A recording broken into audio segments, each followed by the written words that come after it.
Assalamualaikum warahmatullahi wabarakatuh. Untuk prakarya kewirausahaan kelas 11 pertemuan keempat yang kita bahas kewirausahaan bidang sistem teknik. Ide dan peluang usaha bidang sistem teknik.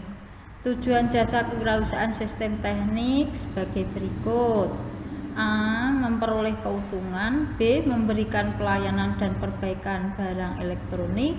C. Menambah relasi di lingkungan masyarakat. Dan D. Sebagai bahan eksperimen berbisnis. Manfaat produk rekayasa peralatan sistem teknik. A. Untuk meningkatkan kesejahteraan masyarakat melalui pemenuhan kebutuhan. B. Relatif mudah dipahami, mekanismenya mudah dipelihara dan mudah diterapkan dalam kehidupan sehari-hari. C. Memacu kreativitas dan inovatif pembuatannya untuk terus berkarya. Dan D. Terciptanya lapangan pekerjaan untuk mewujudkan karya inovasi.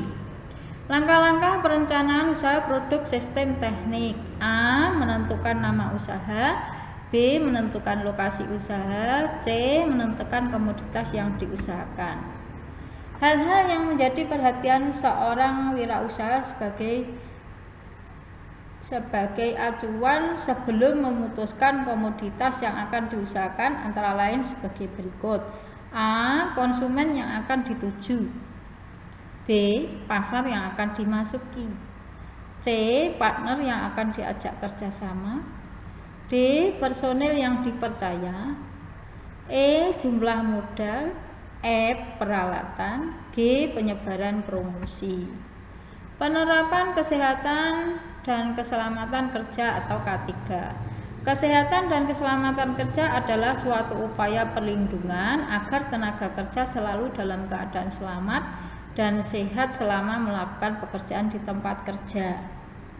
Keselamatan kerja mencakup pencegahan kecelakaan kerja dan perlindungan terhadap tenaga kerja dari kemungkinan terjadinya kecelakaan sebagai akibat dari kondisi kerja yang tidak aman dan tidak sehat. Peralatan kesehatan untuk keselamatan kerja yang digunakan dalam pembuatan alat yang mendukung produksi antara lain 1. Sarung tangan, kacamata, helm, pakaian praktik, safety shoes, perlindungan telinga, dan masker untuk perlindungan saluran pernapasan. Fungsi pengemasan harus memenuhi persyaratan sebagai berikut. A. Kemampuan atau daya membungkus yang baik. B. Kemampuan melindungi isinya dari berbagai risiko dari luar. C. Kemampuan sebagai daya tarik terhadap konsumen.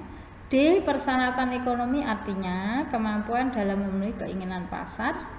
Dan E. Mempunyai ukuran, bentuk, dan bobot yang sesuai dengan normal atau standar yang ada. Analisis break-even point atau BEP. Analisis break-even point atau BEP adalah suatu keadaan dalam suatu operasi perusahaan yang mana tidak mendapat untung ataupun rugi, atau dalam kata lain impas. Ini maka dapat dikatakan bahwa penghasilan itu sama dengan total biaya yang dikeluarkan. Beberapa manfaat BEP antara lain sebagai berikut. 1. Alat perencanaan untuk menghasilkan laba. 2. Memberikan informasi mengenai tingkat volume penjualan.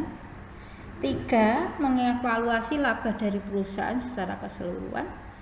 4. Mengganti sistem laporan yang tebal dengan grafik yang mudah dimengerti.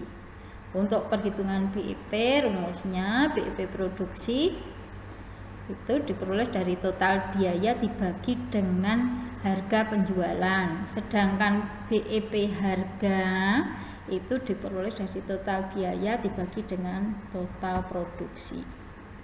Strategi promosi usaha teknik dan untuk laporan kegiatan usaha. Tujuan dari promosi penjualan yaitu 1. Meningkatkan permintaan dari pemakai industrial dan atau konsumen akhir. 2. Meningkatkan kinerja perusahaan. 3. Mendukung dan mengordinasikan kegiatan personal selling dan iklan. Strategi yang biasa dilakukan antara lain mengiklankan produk menggunakan media cetak atau online. Personal selling adalah penyajian barang secara lisan dan bertatap muka kepada satu atau lebih calon pembeli. Publisitas adalah upaya pendekatan kepada masyarakat agar lebih dikenal oleh masyarakat. Laporan kegiatan usaha meliputi laporan laba rugi, laporan penjualan, laporan perubahan modal, laporan arus kas, dan yang terakhir neraca. Untuk tugas individu, kerjakan BKS halaman 34 sampai 38 dan dikumpulkan minggu depan melalui ketua kelas, dikumpulkan ke sekolah. Terima kasih. Wassalamualaikum warahmatullahi wabarakatuh.